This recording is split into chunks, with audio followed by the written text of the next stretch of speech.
Hello, my name is Zachary Fossler, and today I'm presenting on improving nitrogen agronomics and fertilizers by the use of urea-hydroxyapatite nanoparticles.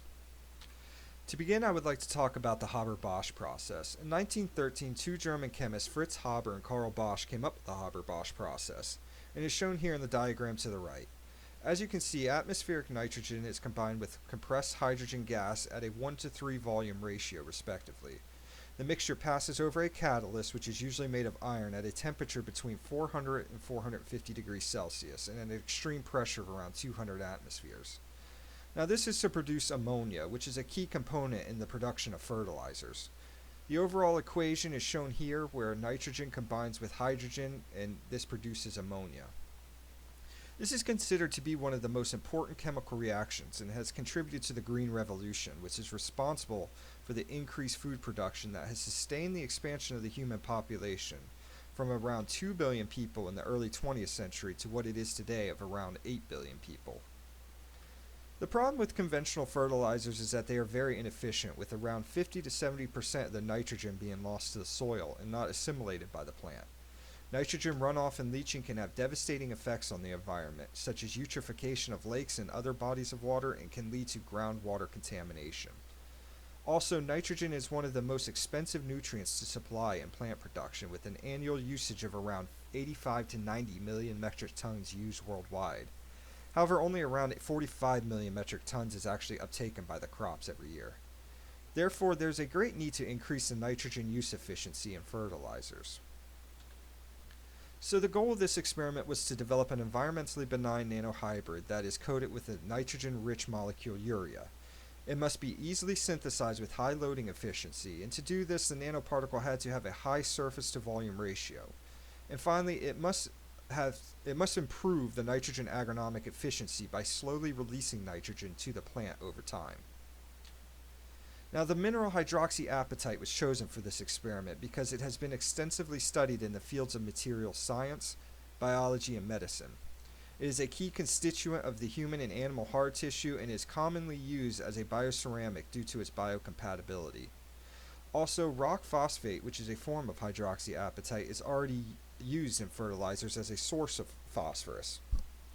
Additionally, the reactive surface functional groups allow for the surface of the nanoparticle to be modified with urea. Now, urea was considered due to it being the most common source of nitrogen in fertilizers. It has a high content of nitrogen and is safer than ammonium nitrate fertilizers. Urea is produced through a multi-step process and is shown here to the right. Ammonia and carbon dioxide are fed into a reactor, and this reactor operates at a temperature between 180 to 210 degrees Celsius and at a pressure of around 150 bar. And this forms a mixture of urea, ammonia, and ammonium carbamate. The mixture is then purged of the excess ammonia and passes through several decomposers, each at a slightly reduced pressure than the previous one. This converts the unreacted ammonium carbamate back to ammonia and carbon dioxide to be recycled. The urea solution is then concentrated by evaporation, and the pure urea is then granulated by spraying it into a mixture of dried urea particles in a rotating drum. The overall process can be broken down into two steps. The first is the reaction between ammonia and carbon dioxide, and this is to form ammonium carbamate. The second step is the dehydration of ammonium carbonate to form urea and water.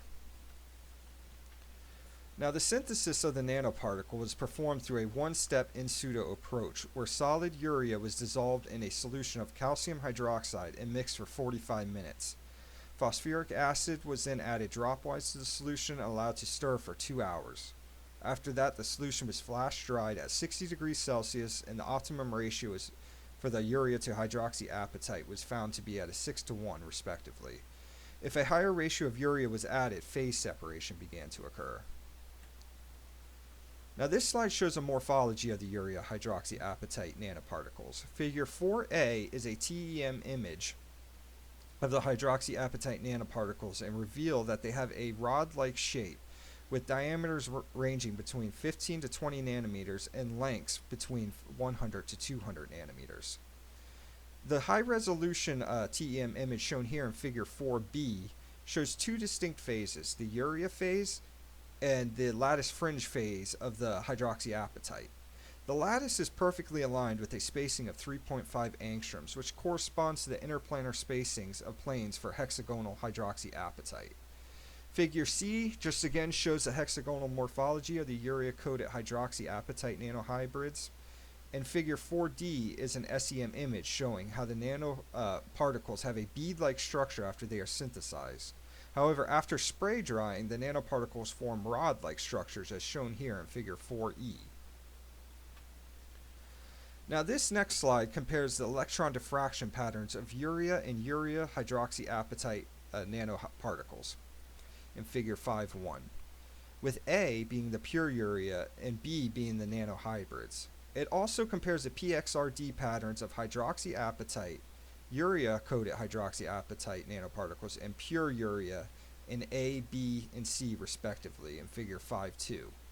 Both of these figures help confirm the polycrystalline nature of the urea hydroxyapatite nanohybrids, with figure 5.1b showing the rings formed by the many crystallites present in the sample, and figure 5.2 showing broad and low intensity peaks in the PXRD patterns. The crystallite size was found to be around 18 nanometers, which is consistent with the TEM observations of the average size of the nanoparticles. Also, there was no observable shifts in the PXRD peak positions before or after the surface modification of the hydroxyapatite nanoparticles. And this indicates that the attachment of urea to the nanoparticles is weak and does not substantially modify the hydroxyapatite nanoparticles.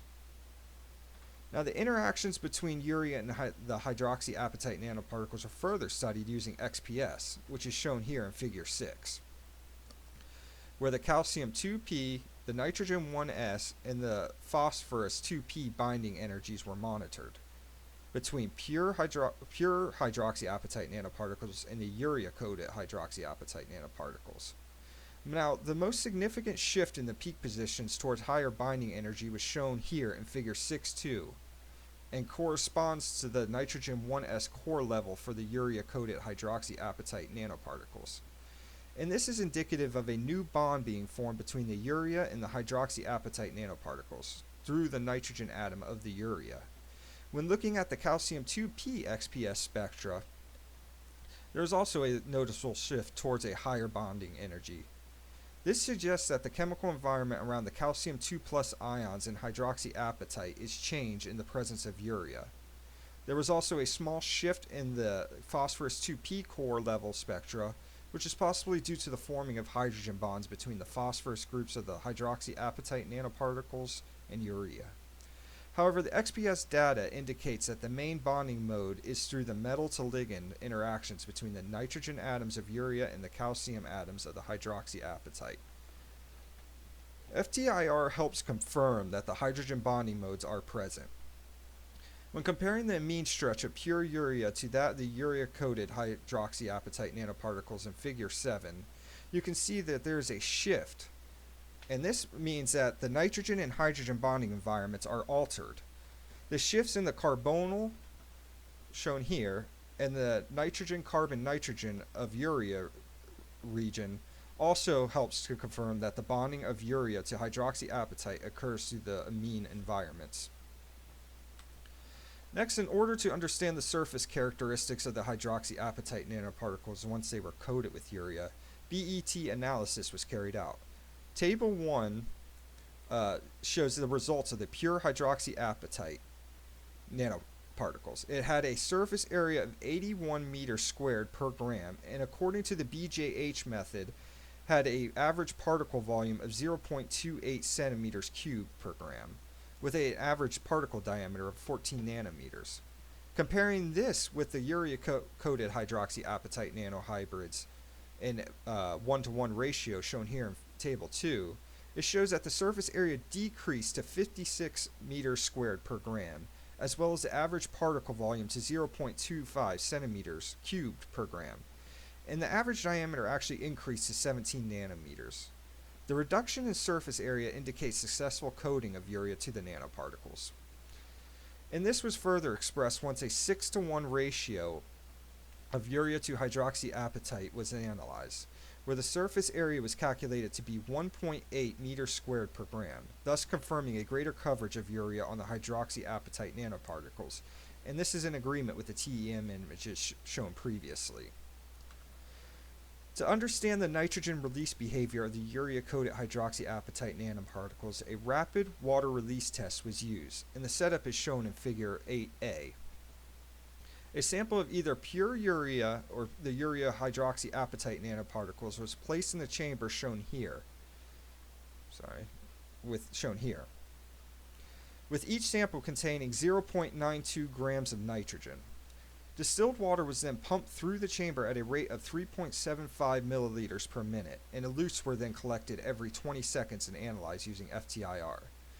The data obtained is shown in figure 8b, where 99% of the nitrogen in pure urea was released in the first 320 seconds, as opposed to 86% release of the nitrogen in the urea-coated hydroxyapatite nanoparticles within the first 3,820 seconds. This showed that the release rate was reduced by approximately 12 times the amount of pure urea. Now, the release kinetics were studied using pre-existing models. According to the R-squared values, the Higuchi model gave the best fitting lines, which follows a Fickian diffusion model, and this is shown here in figure 9c. Since it follows a form of fixed diffusion law, it can be assumed that the release mechanism is analogous to the release of water-soluble molecules from a homogeneous matrix through diffusion, which is found in slow-release drug formulations. So once the nanohybrid comes into contact with the soil, the urea releases from the hybrid in a slow and controlled manner through a diffusion-controlled mechanism. And this leaves the nanoparticle in the soil, and they are not absorbed by the plant. The bioavailability of the slow-release urea hydroxyapatite was evaluated at the Rice Research and Development Institute in Sri Lanka, with rice as the model crop. The field testing was then extended to certified farms. The field trials revealed that a savings of up to 50% in urea consumption was attained by using the urea-apatite nanoparticles. Figure 10 compares the yield per hectare of rice with no fertilizer, which is T1, the recommended amount of granular urea, which is 100 kilograms of nitrogen per hectare, which is shown here in T2, and the urea-hydroxyapatite nanohybrids at 50% the recommended amount of nitrogen, or 50 kilograms per hectare, which is T3. What the data shows is that the nanohybrids actually outperform the pure urea even at half the amount of urea. Additionally, the nitrogen, phosphorus, and potassium contents of the leaves obtained from the rice paddy plants 4 weeks after germination were compared for the plants with the recommended amount of urea and the plants with 50% the recommended amount of urea, which was added by the urea-coated nanohybrids. The results obtained are shown in Table 3. The table shows that the amount of nitrogen uptaken by the plant is maintained in the urea-coated hydroxyapatite nanoparticles, even at half the recommended amount of nitrogen. So to conclude, the experiment showed that an environmentally benign urea-coated hydroxyapatite nanoparticle was successfully synthesized. It was revealed that urea interacted with the hydroxyapatite nanoparticle through its amine and carbonyl groups to produce a nanohybrid that exhibited a slow release of nitrogen to produce a better rice crop yield at half the recommended amount of nitrogen. Here are my references, and I'd just like to thank Dr. Santra, Dr. Kiava, and Dr. Kolpashchikov. Thank you.